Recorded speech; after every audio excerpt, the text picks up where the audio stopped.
नमस्कार, स्वागत है आपका हमारे इस YouTube चैनल पर। मैं मुनमुन श्रीवास्तव आपका हार्दिक अभिनंदन करता हूं।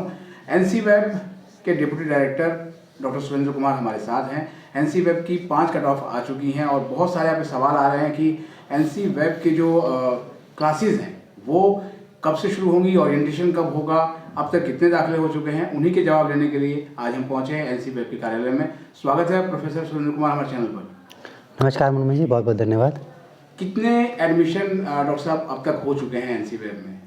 सर, हमारे पास 5 कट ऑफ में एडमिशन हो गए हैं और लगभग 10,700 एडमिशन हमारे कंफर्म हो चुके हैं अभी तक, जिनकी फ़ीस आ चुकी है। इसके बाद भी सर कोई कट ऑफ लाने की तैयारी हो रही है?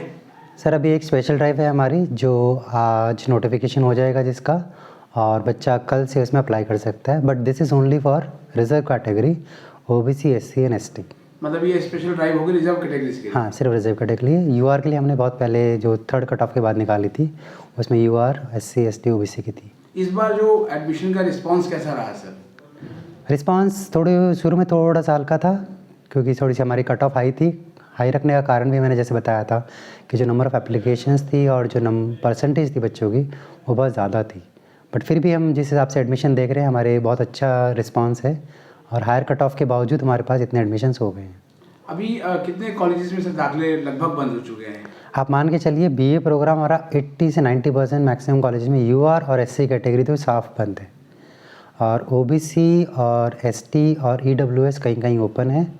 और ओबीसी और इसका एसटी का थोड़ा सा इशू आपको पता ही है, क्योंकि हमारी दिल्ली में जो एसटी और ओबीसी थोड़ा कम पाए जाते हैं, तो उस वजह से थोड़ा रिस्पांस कम है। हमने सर देखा था जब पहली कट ऑफ आई थी एनसी वेब की, वो बहुत हाई थी, और जब हमने 5वीं कट ऑफ को देखा तो वो उसके मुकाबले उसमें काफ़ी ज़्यादा गिरावट हुई थी। तो ऐसा नहीं है कि अगर हम पहले ही कट ऑफ नीचे रखते तो बहुत जल्दी सीटें बढ़ जाती?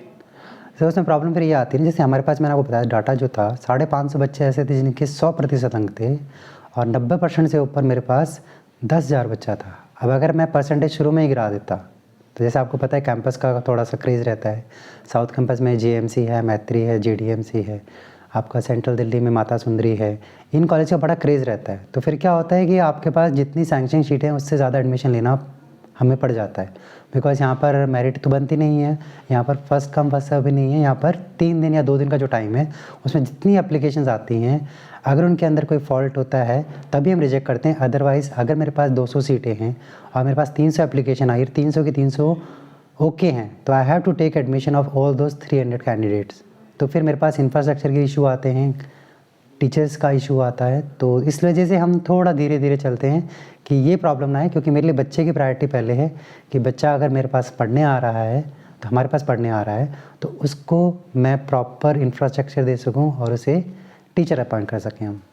एनसी वेब की कुछ बच्चों की शिकायत सर ये रहेगी, एप्लीकेशंस भी बहुत रिजेक्ट हुए।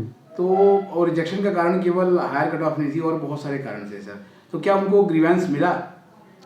ग्रीवांस का देखिए, हमको बहुत कंडीशंस देखनी पड़ती हैं कि वाकई में जेन्युइन है नहीं है, क्या इशू था।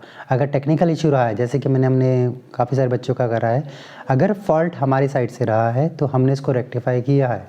बट अगर फॉल्ट बच्चे की तरफ से रहा है तो हमने इसको रेक्टिफाई नहीं किया। जैसे कि बच्चा मान लीजिए फ़ीस जमा करना भूल गया, तब आपको ही पता है कि इसमें हमने 2 दिन का बफर दिया हुआ है।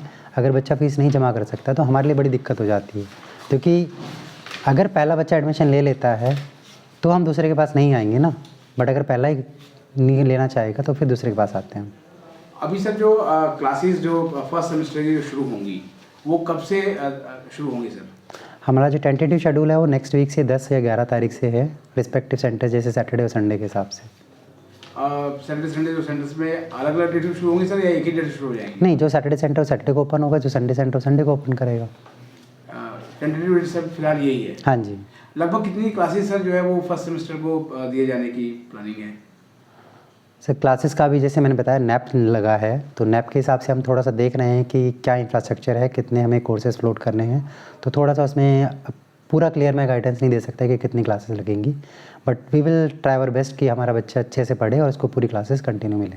तो सर ये जो क्लासेस लगेंगी रिस्पेक्टिव सेंटर्स पे, तो उनकी सूचना स्टूडेंट्स को मैसेज के जरिए भेजेंगे या केवल वेबसाइट पे सूचना होगी? नहीं, वेबसाइट के थ्रू जाएंगी, और जो कॉलेजेस के टीआईसीज हैं वो अपनी तरफ से व्हाट्सएप ग्रुप बनाते हैं, ऑफिशियल मेल करते हैं, बहुत सारे अलग अलग तरीके हैं, गूगल फॉर्म फ्लोट होता है।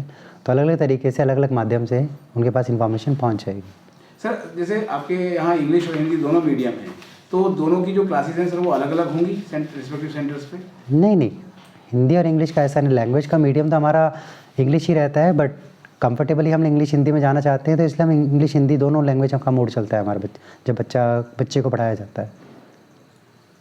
और सर जो स्टडी मटेरियल है, क्या एनसीवैब कोई स्टडी मटेरियल भी प्रोवाइड करता है स्टूडेंट्स को?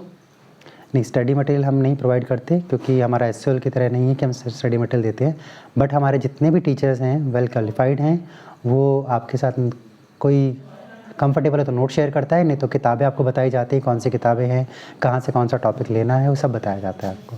बहुत बहुत धन्यवाद डॉक्टर सुनील कुमार इस अपडेट के लिए। धन्यवाद मनोज जी।